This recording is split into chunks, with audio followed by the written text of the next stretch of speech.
Yo, have you heard of LinkedIn Learning? If you haven't, LinkedIn Learning is an American massive open online course provider. It provides video courses taught by industry experts in a variety of subjects.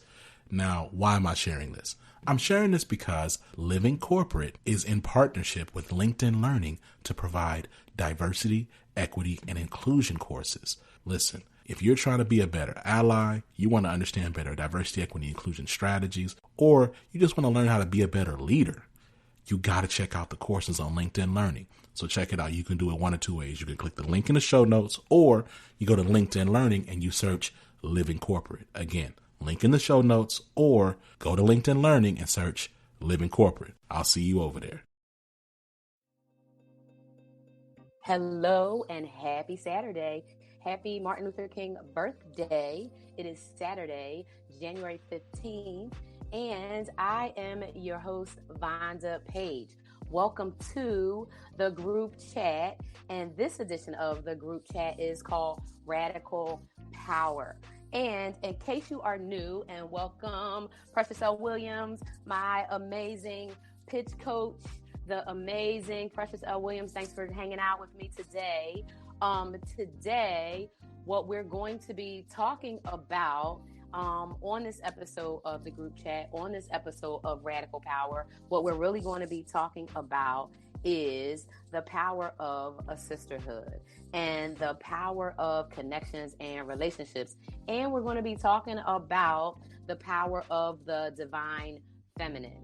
And so the way that this topic came about really is an outgrowth of conversations that I started having last year with my friend and colleague, Sana A. Khan. And what we both, as being long-term tech professionals, what we both were experiencing throughout our careers is noticing how there is a misappropriation or misunderstanding about how people can use their power, but more specifically, how women in technology, at work, how you can really use your power. And I think that a lot of times what happens is people really believe that people, institutions, systems, and structures have more power over them than they actually do. And so Sana and I started having these conversations really around, owning your career your way as a woman in tech, as a Black or brown, woman in the corporate space. It's really important that you don't shrink, that it's okay to take up space, that you really focus on, not letting the messages and the stories of other people dictate and define how you're going to show up. And so we had these amazing conversations, and it really, sparked a whole lot of deeper and more detailed topics to come up. And so during the fall, I also participated in an interracial sisterhood coalition. And what we did in that was really started talking about some of the roots to why there are such issues, problems, struggles, right, with relationships, especially when you're talking about between Black women and non-Black women. And so this interracial sisterhood was a very good opportunity for me personally meet and get to know more Black women, that are on the West Coast, that are, actively involved in one way or another within the diversity, equity, and inclusion space. And, it was just really important to build some bonds and do stuff different and really try to see, okay, what is this thing all about, right? If you're talking about an interracial sisterhood, what does this really look like? And how do, what are the pieces that really make it work? And so within this interracial sisterhood, what we did was a lot of, academic and pedagogical sort of look at the history of, gendered racism. And we looked at, the history of separation around gender. And we looked at a lot of things from a factual or historical standpoint to really understand what this all is. And, when my sister Iris Houston gets on in a bit and we talk about it in more detail, but what we were talking about is like, what is this thing called white supremacy? Besides the delusion, right? And besides, a whole bunch of serious systems and structures that have been set up from the very beginning, right? To advantage white people and advantage rich white people and disadvantage everyone else. Because I think there has to be a distinction that it was all about money from the door. And so there was that elite class, the ruling class, the gilded class, like now, that wanted to control everything and figure out, hey, what's the best way to make as much money as we can? Oh, capitalism cannot survive without white supremacy, and we all know that. And we also know that nobody has given up capitalism without a fight. And we know that capitalism is not going to go away. But what we can do together is we can challenge these systems of oppression. We can take steps to make changes. And one of those steps that we can make is when we have relationships and we're in community with people who are outside of our own community, then we have the opportunity to really drive radical change, which is what I talk about all the time. And through getting that change to happen, we have to tap into power. And the power that we're going to be talking about on Radical Power is the power of the divine feminine and the power of relationships. But more specifically, what does that look like when you have camaraderie and compassion and grace and love and forgiveness with a group of women, non-binary people, just people who do not identify as male? We have to come together. And when we come together, we're going to make big change because we're going to tap into all of these things, all of the innate things that make us who we are, the things that make us whole, the things that make us human, the things that make us compassionate, empathetic, authentic, curious, fun, full of joy. We're going to be talking about tapping into that and talking about how that shows up differently, right? Depending on your space and who you are and, what you've experienced. So we all know that our own experiences, our personal experiences, they shape what we do, right? They shape our decisions. They shape how we function. They shape our behavior, our interactions, right? And I talk all the time when I'm talking to my, radical change clients, and I'm talking specifically about how to help leaders lead change and how to infuse change in a culture. And I talk about that the leader has to first examine themselves, and what they have to examine within themselves are their own beliefs, their own intentions, their own attitudes, and their self-view in terms of what that is and how it shows up in the world. So recently, I've had an experience where someone that I'm close to is having trouble really examining who they are, their own motivations, and they're really struggling with something.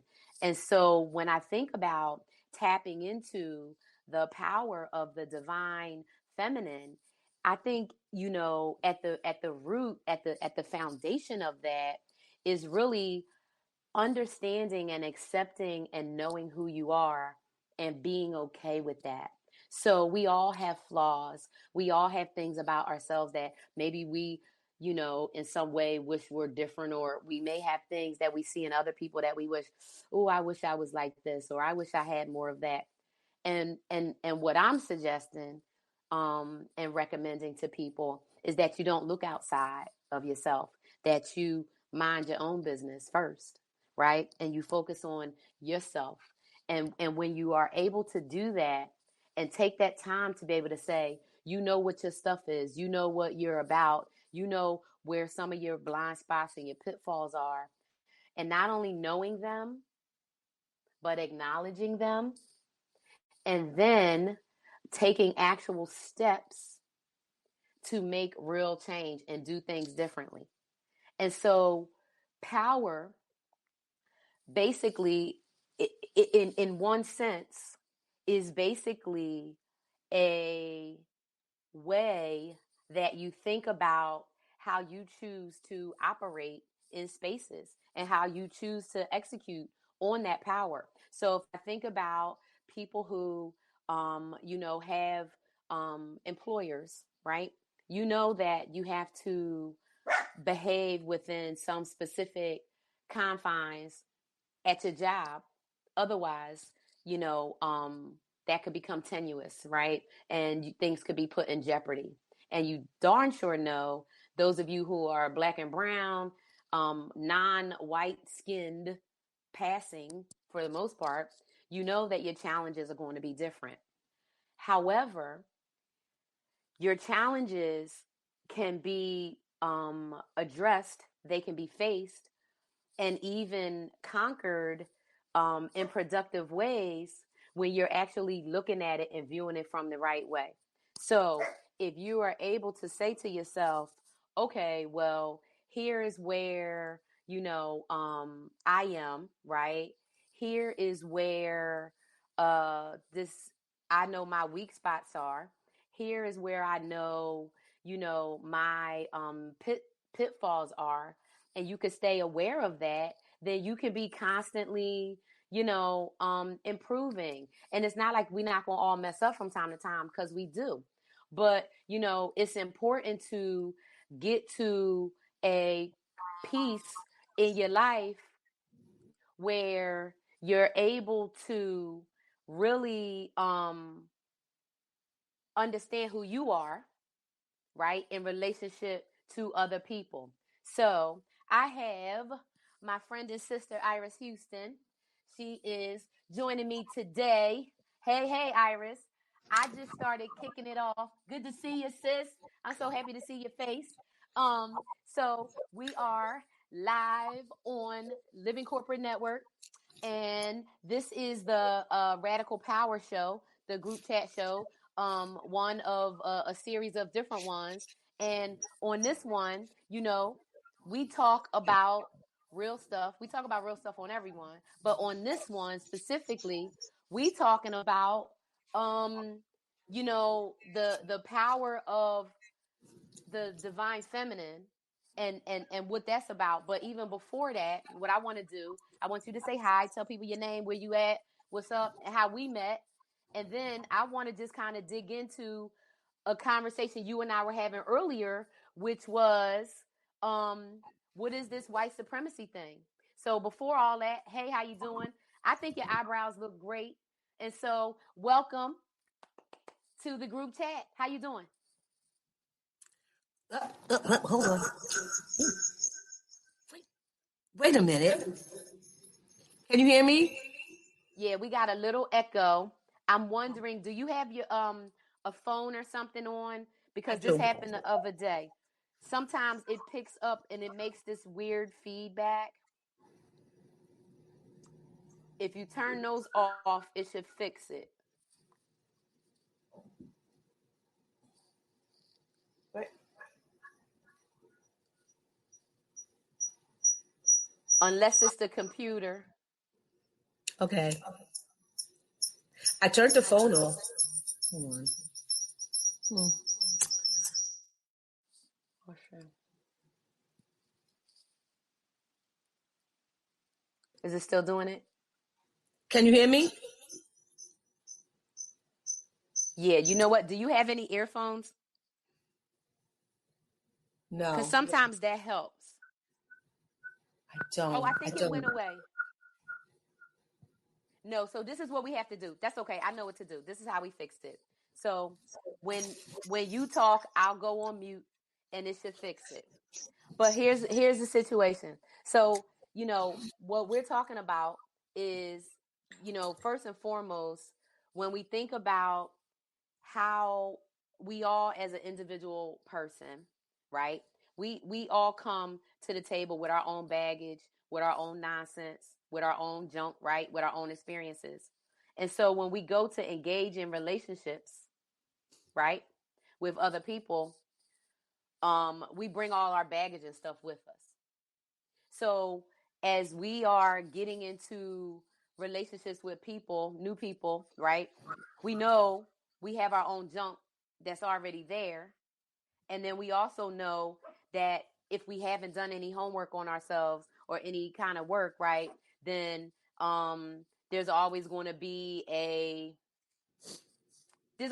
something extra. There's always going to be something extra. So, right. So let's get into it. So you was been on the East Coast,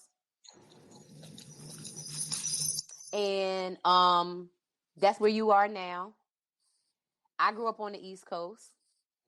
East Coast racism, East Coast white people, East Coast black people, I've found there's been a real big difference than, Pacific Coast people, and definitely Pacific Northwest.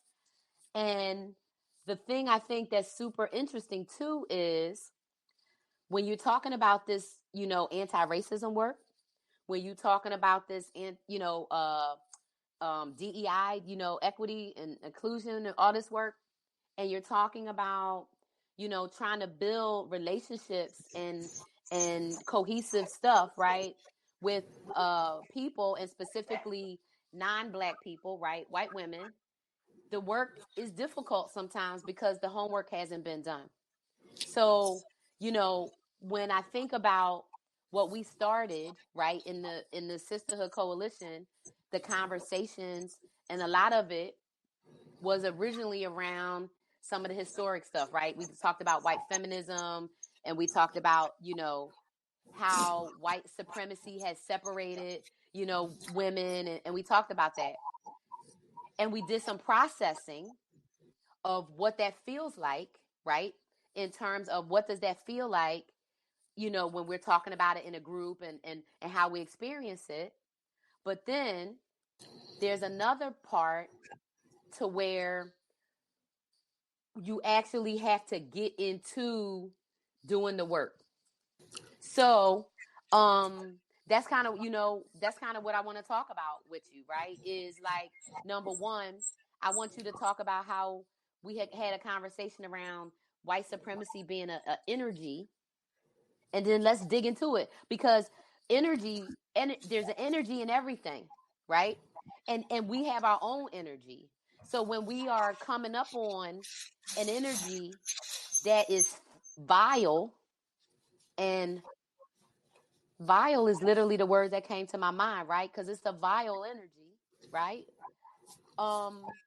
What that's like.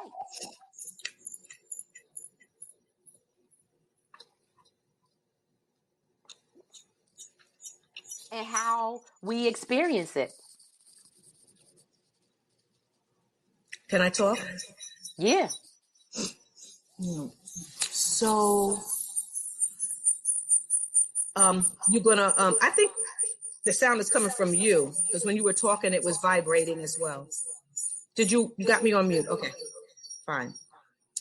I'm gonna back up a little. I don't know if that's gonna help.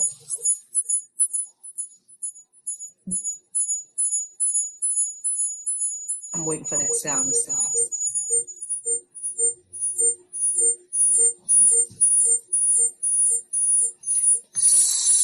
So the thing is in all things, know thyself. First principle, right? For anyone. You got to know your boundaries. You got to know your triggers. And when you begin to know yourself, it's easy to understand other people.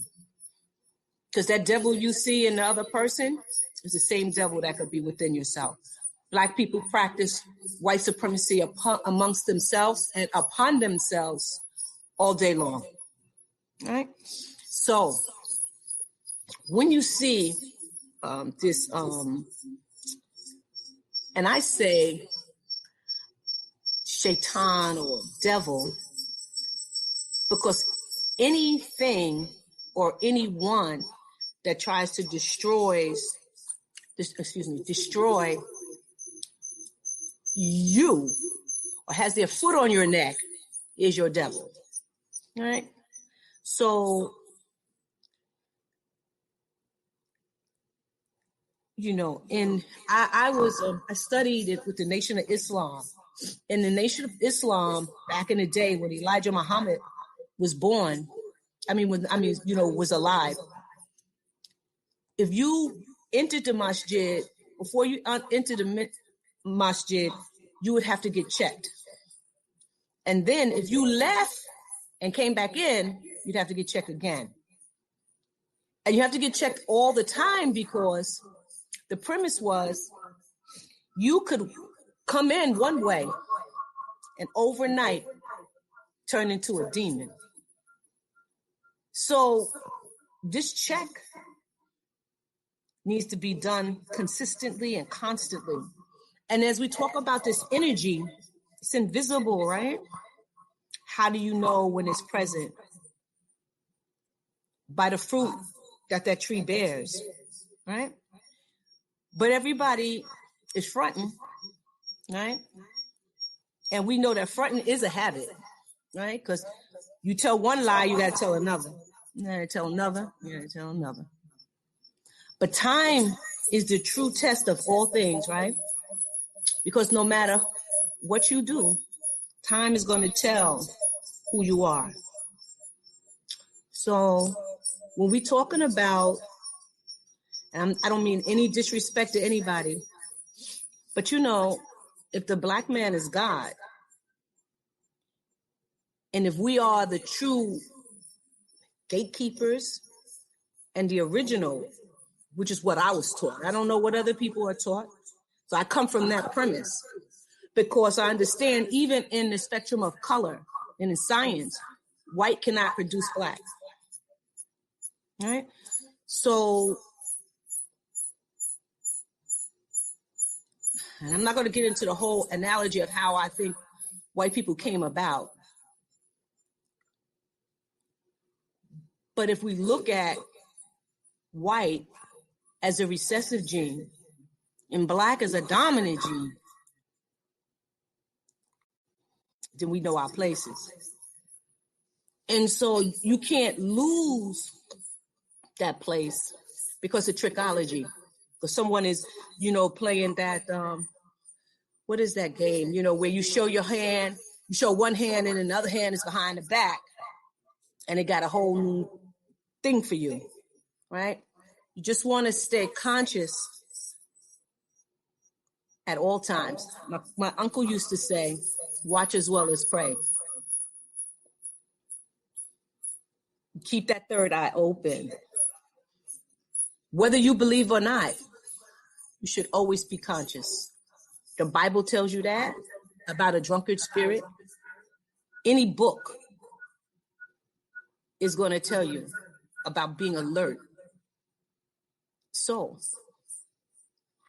that's where I'm coming from with this.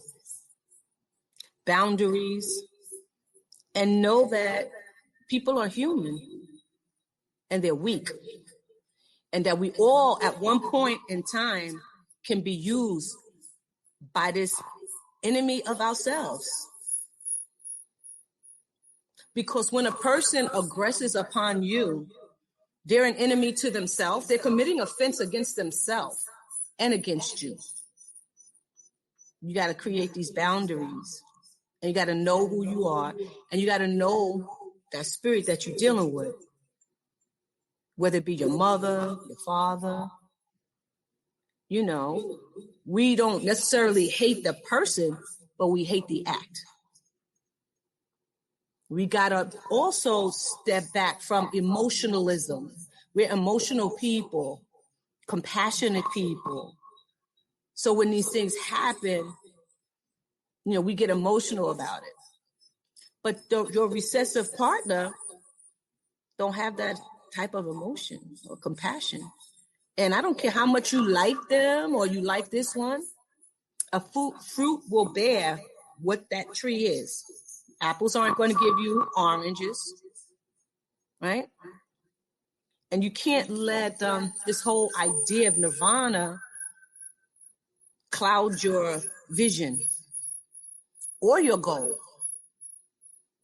period. All right. I'm only going to put you on mute because we got this little feedback while I respond to that. And then I'm going to go back and forth because I can hear it's something happening in the system here because I'm all muted and everything and it's still doing it. So anyway, I didn't know we was going to church. You done took me to because I've studied the same stuff you have.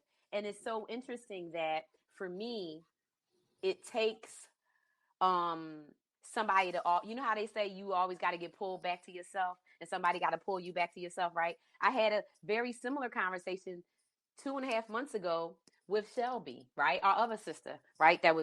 So one of the things I know about me is the way I respond and my energy pulls me towards people that I know can help, right? It pulls me towards community, right? So like when I think about, knowing myself, I know that when I am under attack, I know who to go to.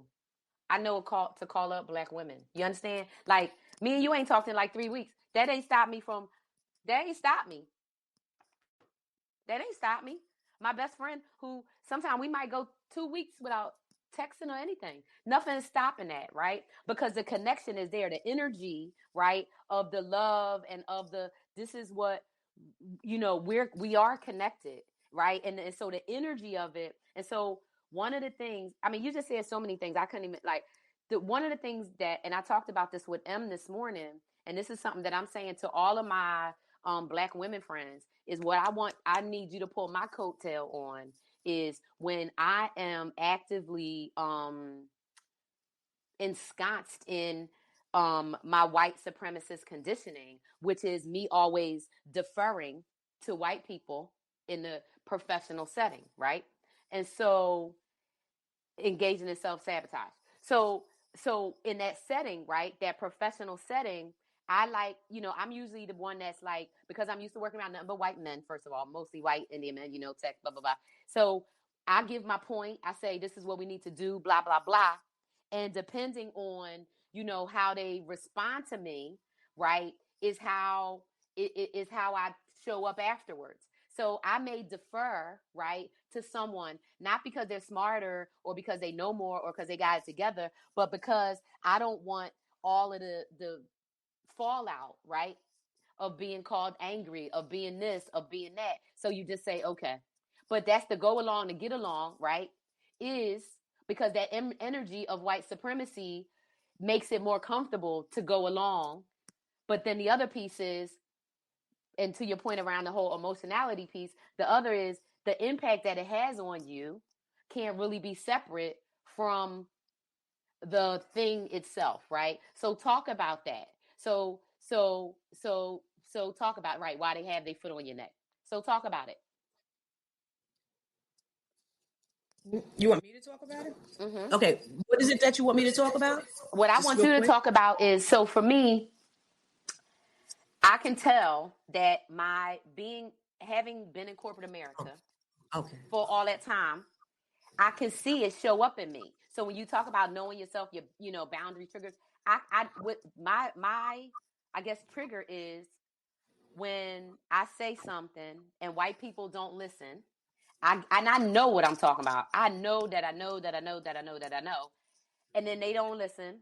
And I say it again, not in an emotional way. This is me in my very professional. And then finally I say, well, look, blah, blah, blah. And then I just say, okay, do you. And then I retreat, right? I shrink back and I say, do your thing.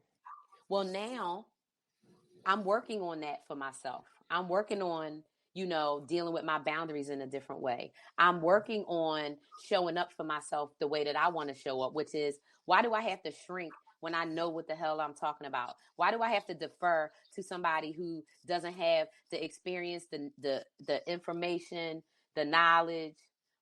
Why do I have to do any of that? Right?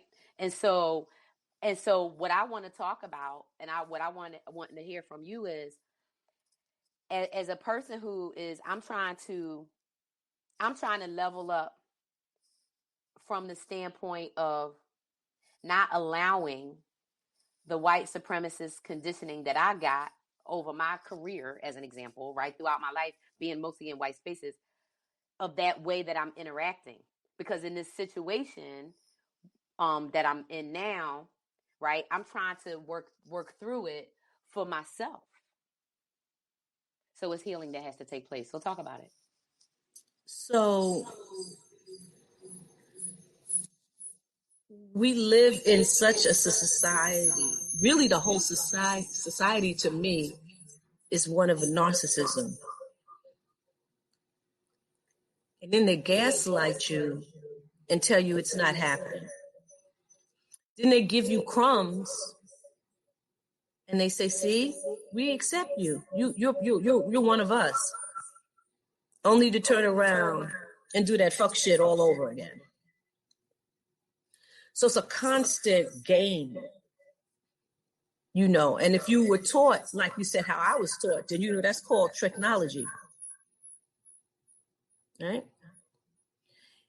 And this is how the whole world was conquered. And indigenous people lost all their everything, right?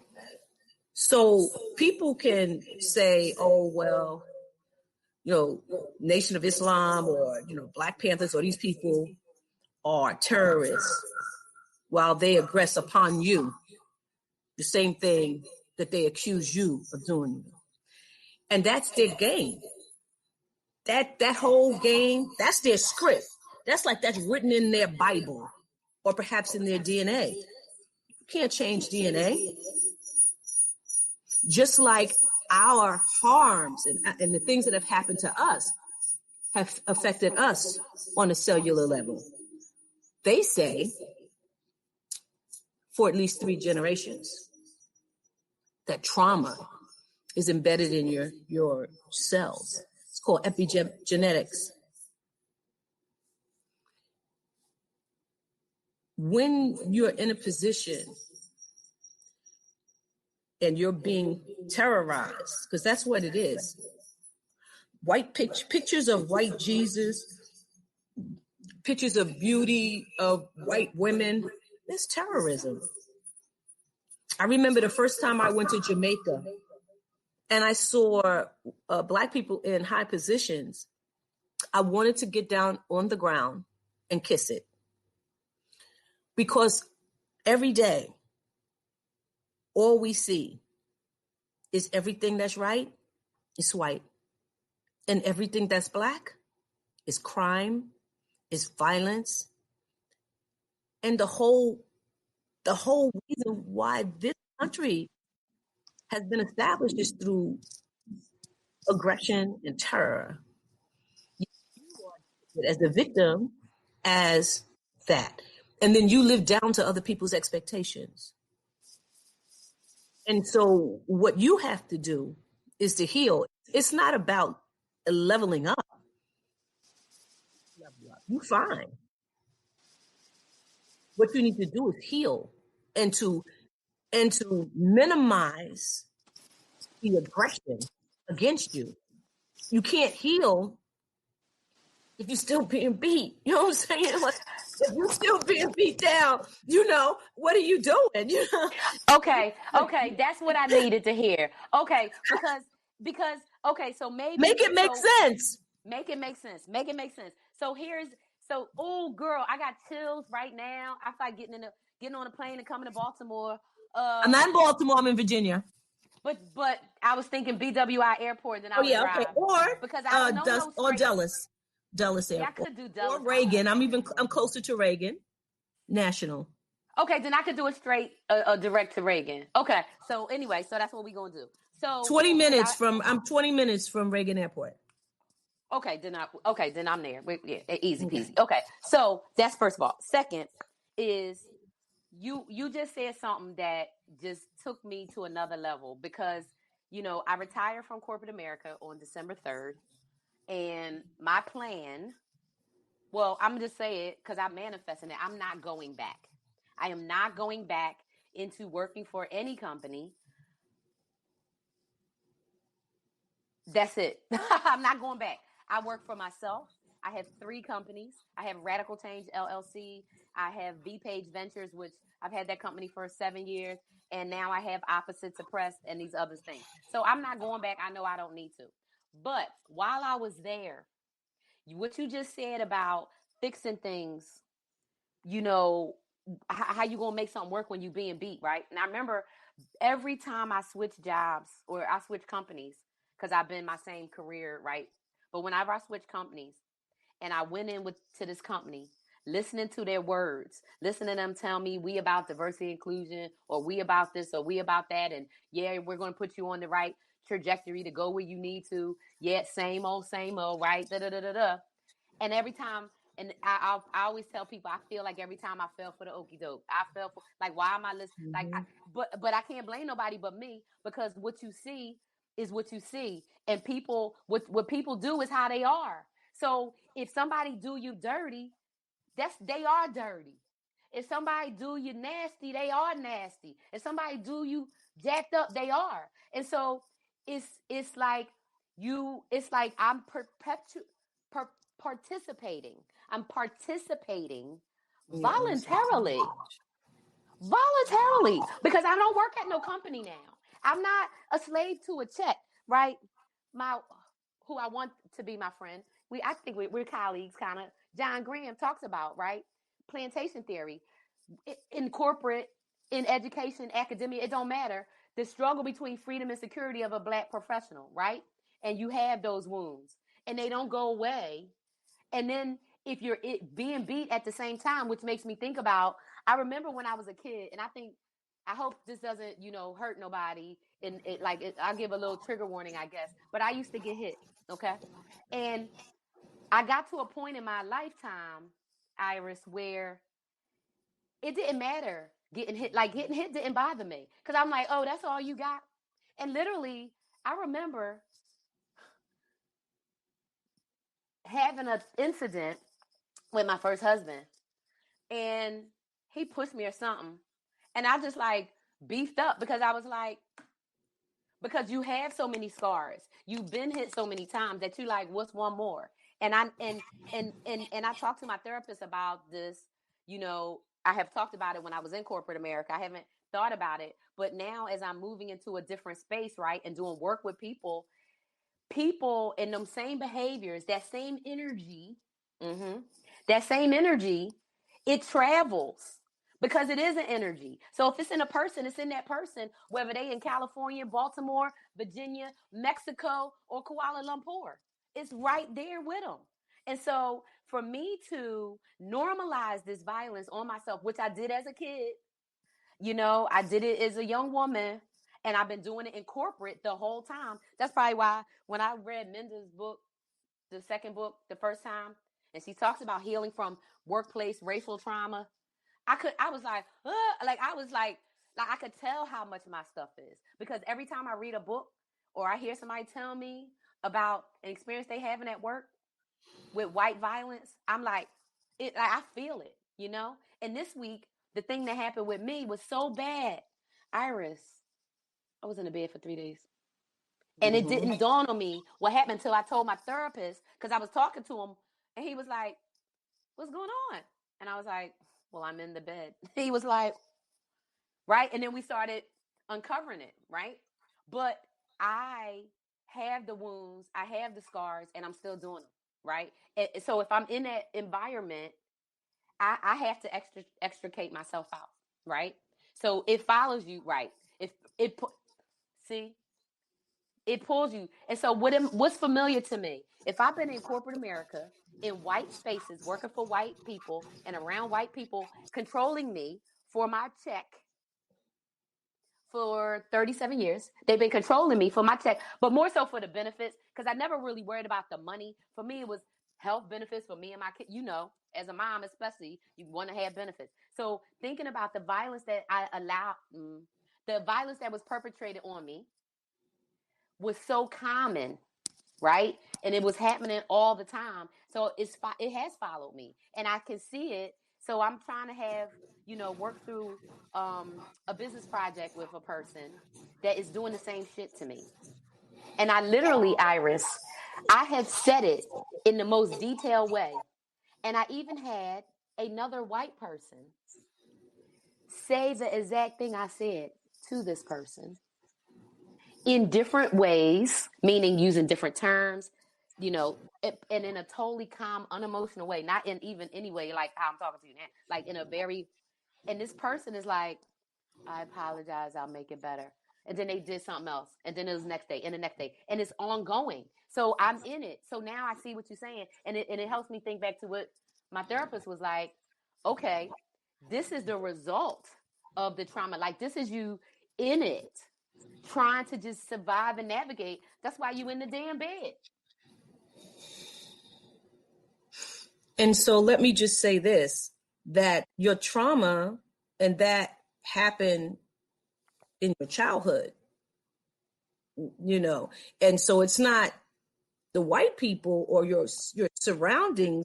It just, it's just continuous, but Continuous. The first trauma and the first violence was aggressed upon you in your childhood based upon what you yourself have said, right? So it wasn't a color, you know what I'm saying? It wasn't, in fact, it was your own people, your own blood that did this to you. So, again, that's why I'm saying, when you're looking at this thing, you got to be unemotional, because you got to be able to say, no, mother, fuck you. You know what I'm saying? And, and fuck you too. You know what I'm saying? And fuck all y'all, because I ain't about this.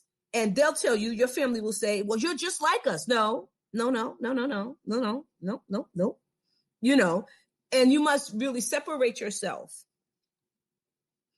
verbally, because everything starts off as a thought, right? So, you think that, you have to think, no, I'm different.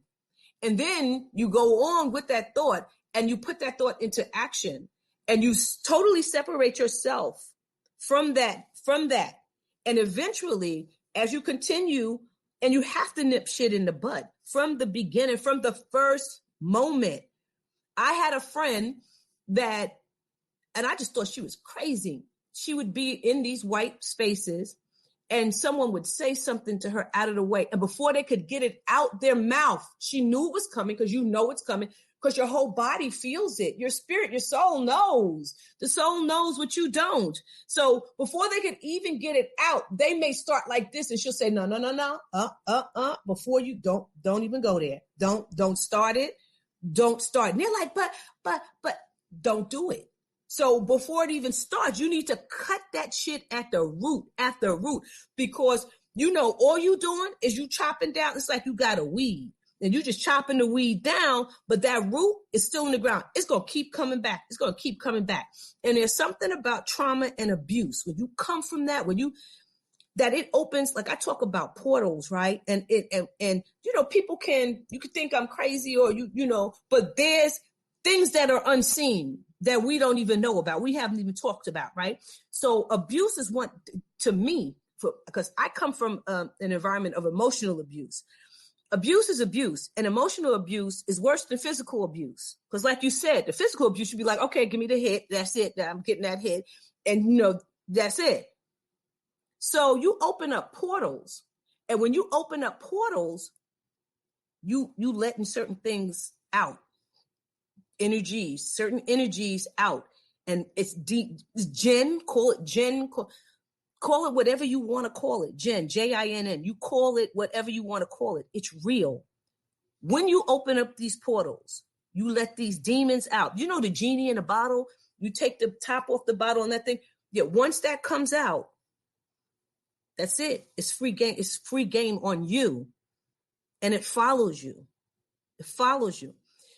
Meditation, prayer, sage, incense, affirmations. For every negative thing that happens to you, they say you got to do at least 10 or 11 positive things for yourself. When somebody aggresses upon you, go get your feet did, go get your nails done, go get a facial. Do all these things of self-care, because that's one thing they don't teach us about self-care. My son has a Sunday is self-care Sunday, where he'll do facials, he'll do all these things. Please incorporate that in your lives, as Black women, as Black people, because every day you are being aggressed upon, either psychologically, physically, and now Black folks have lost their minds so much so that Black men think they could just kill us. And they're killing Black women and aggressing and they've been doing stuff to Black women, but now they've joined in on premises and they are destroying us. It's an energy, folks. It's an energy. And you've got to be able to notice when it's happening. Your body's going to tense up. Your stomach going to feel sick. You may have to feel like you got to take a shit. All kinds of things are going to happen to you to tell you, danger, danger, danger, danger. Prolonged stress will destroy you. That's why they say, stress is a silent killer. It is. So when you're being aggressed upon, you got to know, pay attention to what your body's doing. You may be, I'm going to tell that, but your body is tensing up. Heart may be racing. Scalp may start sweating. To you, these are just the outward manifestations. But internally, what is really happening? And then people wonder why we're at the top of the list for diabetes, heart disease, cancer. All this upon us day to day. When you're going into the local bodega, when people are serving other people and ignoring you, and even your own kind and even your own family. I say that every fight, every battle ain't yours. You ain't going to be checking this and checking that and checking this. What you need to do is pivot and exit. That's what you do. And trust yourself to know that the next opportunity is the best opportunity. Because, and again, it says oppression is worse than death. I believe that. Yeah. I believe that. I believe that. Matter of fact, I know that. That's why Mahfouz was climbing a wall up on the Capitol here in Washington, D.C., January 6th. Give me liberty or give me death. Give me death. Mm-hmm. Mm-hmm. Mm-hmm. Because the death of your soul is the death of you as an individual. You just become then an empty, spineless shell. So Agree. if you stand for something, you're not going to fall for anything. So at the moment you feel that you're being violated, whether it be a person's talk, I had a lady, we had this huge storm last week. And when I left out, I leave out early in the morning. I'm just hustling, doing what I gotta do so I can get to this next level, right? I'm sure that everybody that I'm work for don't even have an iota of my education, my class, or anything. But I don't think about that. I think about the next level, where I'm trying to get. So I'm hustling. I leave out, it's raining. I'm from New York. Rain, the snow is never going to hit. It'll never stick. As soon as I get to my location, man, that snow is sticking and it's coming down faster than I've ever seen anything happen. So I call my company that I'm working for and I'm like, look, it's snowing. So they're like, well, here they go. Here they go. Because everybody's practicing white supremacy. Because white supremacy is about exploitation. It's capitalism and it's racism. All intertwined and interacting at that intersectionality, right? So they're like, nobody's there. You need to just wait to see what's going on. So I'm like, okay. Meanwhile, I'm watching. I'm like, my spirit is saying, leave. And I'm like, trying to be a good one, because you always be coming wanting to do our best, right? That's just a natural thing. You got this, you got this ethic about the way you do things. And it's not your fault, but it's nice to be nice, but not too nice. Check that. So anyway, So here we are now at 9 a.m., and I get a hold of the manager, and I'm like, it's snowing. Meanwhile, she's in the comforts of her home, an hour away from where I live. And where I live, it gets worse because I'm in a rural area. So I'm in Alexandria and I live in Dumfries. No one even. Oh, I know where you are. Okay, so I'm working in Alexandria, but I live in Dumfries. And so I'm talking to her, and I'm gonna call her. I'm gonna call her Karen. She's a Karen, and so she says, "Well, if you leave, just hey, take my cell number down." She never gave me her cell number before. She don't even acknowledge me any other day. Take my because I'm doing something for her and it benefits her. Now I can have her cell number. Or take my cell number down, and if you should decide to leave, like my what? So I decided 3 minutes after I got off the phone with her, I said, you know what? I'm gonna leave. Here now, when people start talking that legalese stuff, well, if you have to do what you think is best for you. See, now you got me pissed off. Because I'm risk my life coming out here just to do what I got to do. Now you playing with me, right? So now I'm like, yeah, you right. Okay, and I left. Meanwhile, I got stuck for 5 hours on I-95. Do you know? But she was in the comforts of her home. When I came back in, and when I got stuck on 495 on the highway with all the tractor trailers and everything behind me, my car wouldn't move because I don't have all-wheel drive, right? And I was going up, and my car got stuck, and I was screaming. The agency called me back and said, Karen wants to know if you would turn around. I was like, I'm stuck on a highway. I get home. I finally get home 5 hours later. I'm traumatized. The next day, I'm like, I'm not going in. I'm not. They call me, Karen wants to know. I said, no, ma'am. When I finally get face to face with Karen 4 days later, she did one of these numbers. Put her hands across. I'd never seen this shit. She was like, she put her hands like this. And I guess that was like non-aggressive. I don't, because they got all kinds of signs and shit that they do. And like this, and leaned in a little bit. Mm-hmm. Well, do you think that if you would have stayed all day, that at the end of the day, it would have been better? I mean, because it was going to be bad no matter what. I said, man, do you know that that people were stuck on I-95 for 24 hours? How you rocking back and forth? Check how you work. Check out how your behavior is. See. I said, do you realize? And then I said, matter of fact, where do you live? She said, well, I'm blocks away. I said, then we don't even have nothing else to discuss. What are we discussing? You don't know. You can't relate. And it's okay. Get your ass back there and do what the fuck you ain't been doing. You're going to have everybody else doing anyway. Woo! But the only reason that I can say that and be that now is because I haven't worked for anyone since 2011. They just won't hire me. And it gets to the point where you're who you are precedes it precedes you.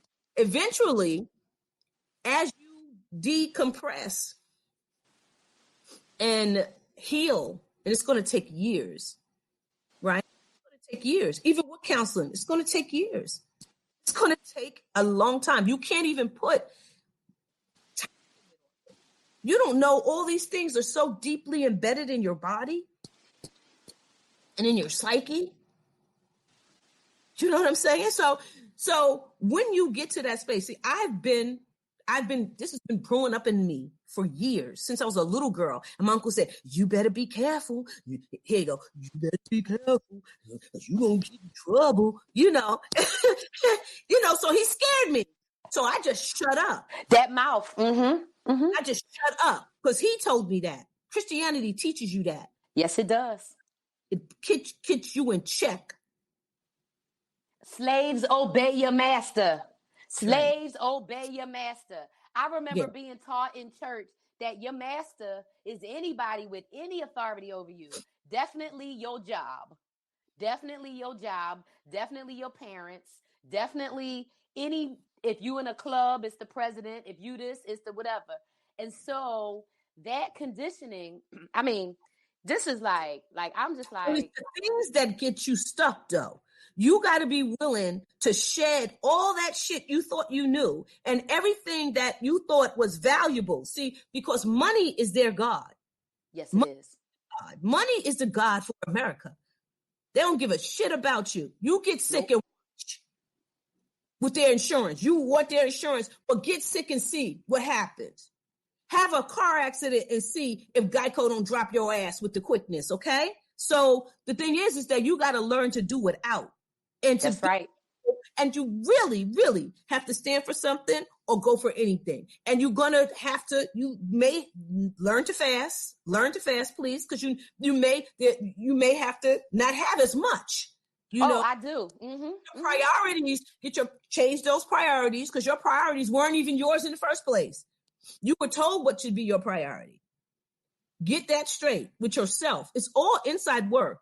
Nothing that is happening here has to do with anybody on the outside. It has to be, that work has to be done with yourself. And the work is healing. It's just healing. You have to heal. And that takes time. Because you're doing things just out of habit now. It's just like you're like a puppet on a string. All of us are. Yep, all of us. And you going this way, wave that, and we going this way. We going Heather, and we have no, we got to be able to to do without, and to really reorganize, refocus, and ground. And like I said, for every negative thing that happens to you or that says to you, you got to do 10 or 11 positive things. That's just what I think the universal law. Because the negativity is that intense and that strong. And now, as far as, this lady, Miss Karen or whoever, I'm like, she's just dumb. Like, she's just dumb. Like, she is so out of touch, with reality. And then when I talk to other people, they're having the same experiences. So it's not even just a black and white thing. You just dumb. You just got that job because you were white. You know what I'm saying? And you kiss ass. And so you being put in a position of power, which creates more trauma for the people that work under you because they don't even have any leadership. You're not even a thing here. You know what I'm saying? You might have worked at Walmart, if that, and now you're a manager. It's like I declare you king. They got a goddamn wand and they're just giving out titles and shit. You know what I'm saying? Ooh. And that's the reality of it. And once you know that that's what you're dealing with, then you better are able to maneuver in this shit. But if you think shit's fair and it's going to be fair, you're misguided, you're misguided and misled. And that's just, like I said, it's healing that needs to take place. You don't need to level up. You've leveled up. Probably the hardest work. Black people and black women especially are the hardest work. I've leveled up. I have a master's degree and I'm working as a concierge. You know what I'm saying? I have significant paralegal, a legal researcher. You know what I'm saying? I've raised 4 sons, black sons. I've got a multiply handicapped son that I advocated for. How much leveling up, goddamn it, do I have? A licensed insurance agent? This and shit. What am I got all this shit. I am still going to level up. My nigga, okay, it's time to really see what you're dealing with. The fight is not yours. You know what I'm saying? Like, and every battle ain't for you to fight. You know what I'm saying? That's on them and that's their salvation, whether they believe it or not. You know what I'm saying? And so, healing, that's the only way you're going to get there.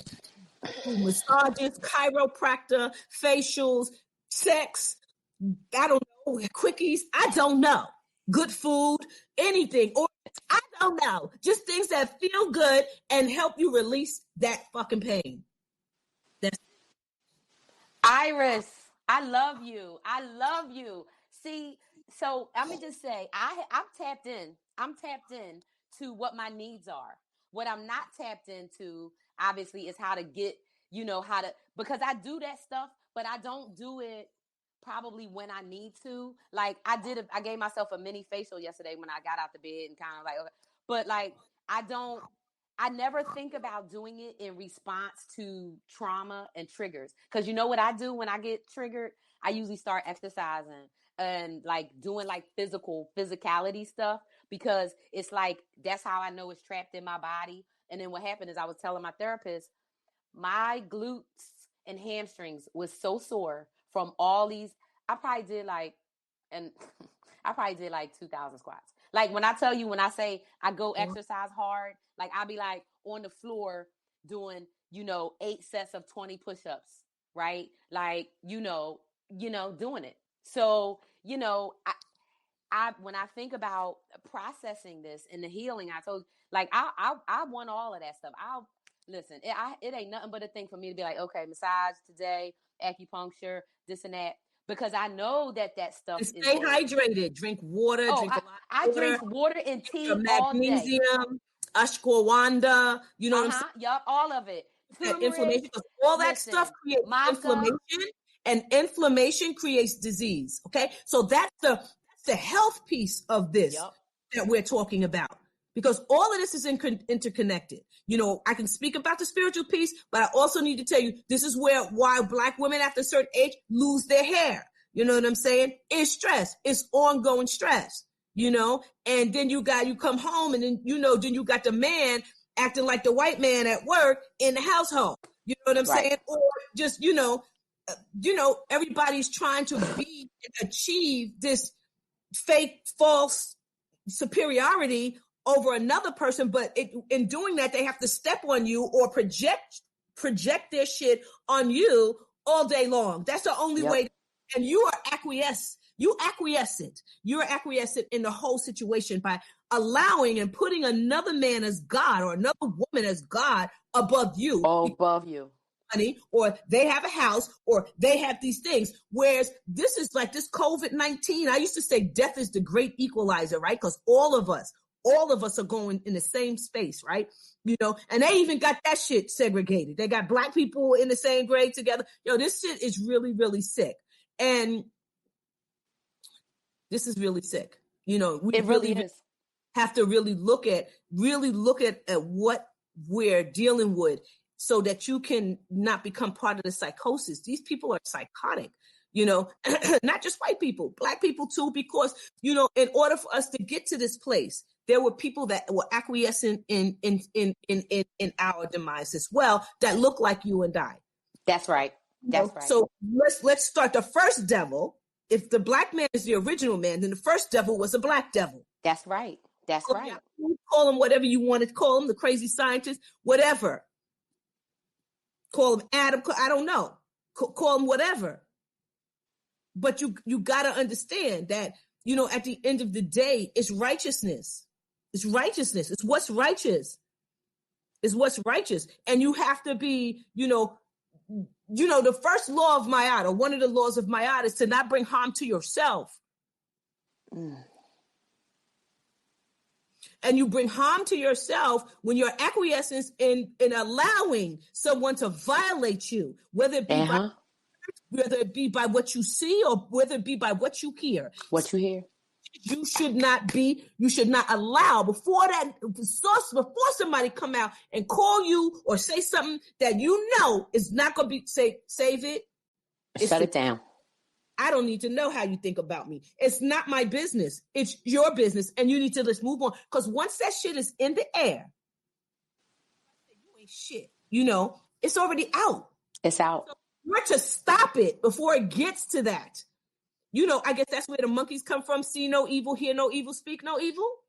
Watch what you say. Watch what you see. Watch what you see, and watch what you listen to. Something you can't unsee. You may see somebody raped or murdered. That stays right there.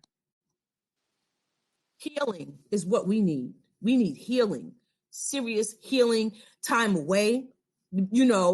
Every email don't need to be answered. Like with the shenanigans that's going on with homegirl, sometimes I just look at, I be like, really? Like this white woman, an elderly woman, where I'm working in a luxury, apartment complex. So the people are just used to having everything catered to them. So she's from Alabama, Mississippi. I won't forget that, by way of Louisiana. One of the worst places. And you're in Northern Virginia, which is a Commonwealth. Okay. Right. So So every time you come with your dog that's barking crazy, you got something to say. Oh, how you doing? Because and just as nice as pie. And I'm like, oh, here it comes. So she's just trying to figure out if me and her are the same age. Why you want to know about me? What you need to know about me? You don't need to know nothing except I'm getting your motherfucking package and I'm right. You don't need to know nothing personal about. I don't know how old you are. They say throw subliminals out there, but I don't know how old you are. So okay. Months and months of saying that because she thought, because basically we're acquiescence and say, oh, I'm this. We volunteer. No, you don't need to know nothing about me because you may know when you know about me. So just don't go there with me because I'm gonna take it. If you come at me, it comes out now. It's like Tourette's. Like I got Tourette's. Yes. I'm not quiet anymore because I haven't worked for anyone and I have been at my. I've lost everything. See, when you lose everything, you ain't got shit else to lose. So she said, oh, by the way, so now she's going to come like I said, they got the sleight of hand. They be coming left and right. So here she come. I don't know how old you are. By the way, how old are you? I said, I'm 100. I said, I'm 100. I said, you know damn well not to ask a woman of a certain age how old they are. And why does he need to know? Because people have to put you in a box and you have to live down to other people's expectations. So they'll have ammunition within which to slaughter you with. See, if I know you and I know your weaknesses, see, that's what it's about. So my cousin used to say when people ask him questions, like, what's it to you? And I used to think, wow, he's so cold. But when he would say to people, when they ask him a question and he felt like they were stepping over boundaries and he would say, what's it to you? They would stop and they wouldn't fuck with him no more. So that's my new craze. That is my new. People sit down and they gather stuff. Oh, okay, she likes this. Oh, she doesn't. So now we got ammunition within which to play with you with. Oh, today, she got an illness. So they'll go with you. You called in sick. They'll go and then about the fourth time they'll be like, well, your sickness is taken away from your job. Now that becomes an issue, so, boundaries, healing is the most important thing. You got to be in your right mind, yo. Yeah. Yeah. You're not in your right mind. Yo, you're going to do your own thing. And you can't blame nobody. You can't blame nobody. There's nobody going to come and rescue you because and you've been forewarned and you ignored your own self. You're God. You are your own God. God is within you. It's not in other people. It's not outside of you. And if you are not listening to your inner self, then you are betraying your own self and you are acquiescing in the abuse that you are suffering and you deserve what you get. Now, I'm with you. What if that's life? What if that's how life is? You get what you get. Because you didn't trust yourself enough to know. Step away from that. No, sis, pivot. It's time to pivot. There's a time to hold and there's a time to fold. And you got to know timing is everything. It is. You got to know when it's time to let shit go. Like this time has expired. Like bottles, like containers, like anything. Okay, it was good. This has been a good run. It's over. What do you mean it's over? What do you mean it's over? Yeah, it's over. It's a time limit. It's a wrap. It's a wrap. And you got to pivot and walk. Yeah. And you can't look back. Yeah. Because you will turn to salt. You will be frozen. You will stay stuck. You will be still. It has happened already to me. It's happened to me in other relationships. So I have learned it. But so when I was oh my God, I love you so much. When we had the part of the conversation about leveling up and how much more leveling up can I do? You're right. Because I'm thinking I could level up in terms of how I deal with people. I'm thinking I could level up in how I, deal. But it's like, but you're right. And it's funny. Did you ever see the movie Queen and Slim? Did you ever see Queen and Slim? Mm-mm. So there's a scene in Queen and Slim where Daniel asks, and I can't think of the sister's name, but beautiful, black, tall woman, beautiful. He asked her in the movie, she's a lawyer. And he says, you like being a lawyer? She's like, yeah. He says, are you a good lawyer? She says, I'm an excellent lawyer. And he says, why black people got to be excellent about everything? Why you can't just be, right? Right? Right. And it's nothing you could do. And so you know that comes from me being a kid. That thing, thinking if I act a certain way and do this, then people won't do that. But I know cognitively that's right, but it shows how much more healing that I have to do to myself for myself, right? Because you think that if you just and it's going to affect how other people treat you, and it never does, because it's nothing you as an individual can do to make anybody act a certain way. It's nothing you as a person have no control. And I learned this years ago. You only can control yourself, and barely that. You can't control dogs from barking, kids from acting up, people from doing shit. You cannot control anybody, but you can focus on you, right? You think about, I was telling Em earlier how black people, we have a whole thing like mind your own business, focus on yourself, blah, blah, blah. Whereas they have a lot of difference, right? In how that whole thing is. And when I was thinking about my conditioning, right, into how this works, right, into my own self compliance, if that is a term, but my self complicity, I guess, in it, I can feel it and see it. And then I'm like, why am I doing it? And so it goes to show the level of the trauma and the impact of it, right? And like I bounced with my family, I had to bounce with this work relationship. And I've had to do that. And it's something about, work, right? And the nature of work and how we think about it and our relationship to it and all of that, right? What do I need to be learning? Yeah. And I think for this one, I love that expression, because for me, it was, I'm learning, I think, that I have to step into me. And just like I walked away from my entire family, I literally only talked to 2 people. And I have a big black family, like a lot of people got, because I said, I'm not going to stay in relationships with pedophiles, people who support pedophiles, people who beat their wives, people who lie and steal. I said, I can't do it. I'm out. Deuces. And so it's always hard for me, right, to do this in a professional setting.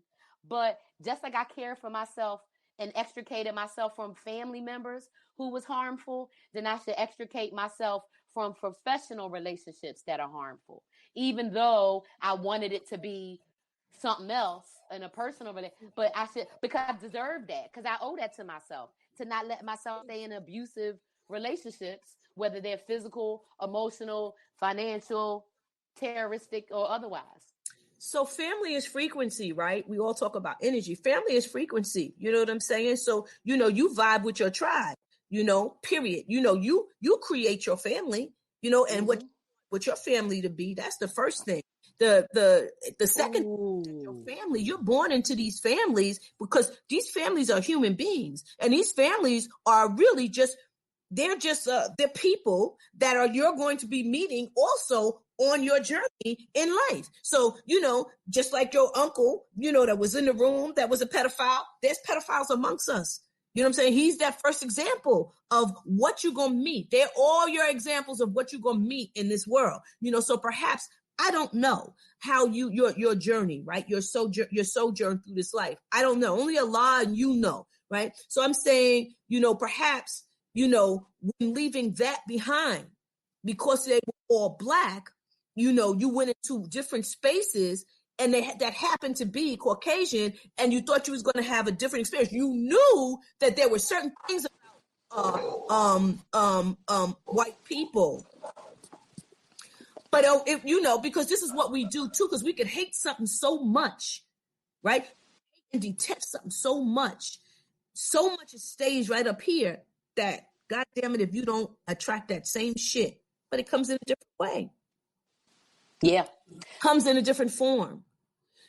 So I don't say, that's why they say, okay, well, forgiving. I don't necessarily say forgiveness, because forgiveness to me is for slaves. I've never felt like that before. Of course, you turn your other cheek and all that shit. But forgiveness is for slaves. Humility is for slaves. No, you don't have to forgive them. You know what I'm saying? You can hate them motherfuckers. You know what I'm saying? And in a healthy way. Hate is good. Way. Hate is healthy. Yes. It's an emotion. Indignation. It's good because hate can propel you out of situations. Oh, I hate this shit. You know, but let's not obsess so much about it so that we don't realize that we're turning into that thing that we hate, or we're attracting that thing now in different ways because we haven't completed that journey. You know, we haven't really closed that door in the way that it should be closed, right? So now we're going to have it again, but now it's going to come in a different form, but it's going to be the same old shit. It's the same old shit, and the more you stir shit, the more that shit stink, right? Yep. It won't get better. There's nothing you could do. You got to deal with the root of that shit, and the root is coming from the family. And you got to remember, okay, my uncle's this, my aunt is this, they ain't shit. You know what I'm saying? And there's a lot of they ain't shit people out here, and it could be in any form. It could be my mother-in-law. It could be this. It could be a child. I hate to say it because some people made for the fire. Everybody ain't good. Some people fucking all they right there is just creating more coal for their ass to burn in a hellfire. And that's it. And don't be sitting there thinking, oh no, it's not like they could change. No. So, you know, when you can be real with yourself, I mean, this is really fucked up right now. I don't like shit. You know what I'm saying? I got to get out. I don't want to deal with this shit no more. I don't want to experience this. I got to move myself out of it, and in time, the way it should be done in a way that's pleasing to the universe, so that you can do next level, new devil though. Yeah. Next level, new devil. Life is these grounds we're here in school. Life is school. This is school. We're getting educated. We're learning. So whatever happens to us when we leave this space, let's help that we elevate, that we've done, God can say, or whoever can say, job well done. Now you can be an angel or whatever you're going to be, because none of us know. But this is a test. This all is a test. And if you don't pass this test, so I say, don't get emotional about it. Yeah. This person, because when you're getting angry, your heart is beating fast, your veins are constricting. You may not feel it because you all in the moment. You know, doing that shit, keep doing that enough, and your heart gonna be like, after about 15, 20 years, because we're aggressed upon all day long in the car, driving, people looking at you, people staring at you. You know what I'm saying? Well, because my following you in the store, they keep watching me, Mom. Why are people watching me? I'm like, well, how would you know that they watching you if you wasn't watching them? Because I could feel it. Then I said, then you need to remove yourself from the situation and step aside, or hit pause. Anytime, just hit pause and just stop. Stop. Just whatever you're doing, just stop. Go to sleep on it. Go home. Do revert. Go a different way. Because you may be getting pulled into the shaitan snare. It may be something that's pulling you in, pulling you back. And now you're angry and you're going back and you're fighting a fight that you needed to resolve from fucking 10 years ago with now in the whole present. So you just got to watch yourself. Always just try to stay present in your own happening. Yeah, just being aware, go ahead. Yeah, and if I would have stayed more present, then 2 months ago, I would have made a different decision, and we would be having a different conversation right now. We would still be talking, but we would be talking about something else. Like, we wouldn't be on this one thing. We might be, you know what I mean? Because to your point around when you said, your son said, you said, how you know they looking, he said, I could feel it. See, I have a thing, and I guess this happens with a lot of us, right?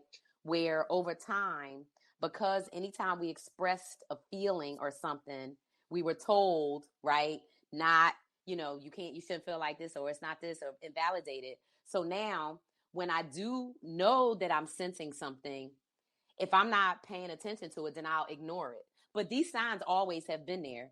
And, always, right? Always. All these signs always been there. So now, right? This ain't no freaking surprise. It's just like, if you ever had anybody who's ever been in an abusive relationship, when the first time that person said something slick out their mouth, and you was like, ooh, ooh. You knew, but did you ignore it, or did you? So I can put that into 1,000 different situations: professional, personal, and other, right? And what I decided, and I'm so glad today is January 15th, because I'm a date person, and I like to have significance with certain things, and it helps me remember. So I'm going to remember that on Martin Luther King birthday of 2022, that we were conversating, and one of the main takeaways for myself is, if I don't stand up for myself and I don't take care of myself, and then I'm letting violence happen to me. And I don't have to do that, because I don't work in corporate America. So I don't have nobody is dangling my health insurance over me. Nobody is dangling a paycheck over me. Nobody is dangling homelessness over me right now. You know what I mean? So I don't need to allow this to continue, because I don't need it. Like, I was thinking about Jamie Foxx. I don't need it. You know that song? I don't need it, right? I was thinking about that last night. Like, I don't need this bullshit, period, right? Because I'm on a tip of driving change, of helping people understand, first of all, the power that they have. So how I'm going to be out here telling people, use your power, use this and that. And then, I'm not doing it. So guess what? You being pulled hither, here, and there. Hither and there. That's right. That's right. You're being right? pulled. Because check this out, right? How does the universe know it's a corporate environment or it's a business? How can the universe? It doesn't.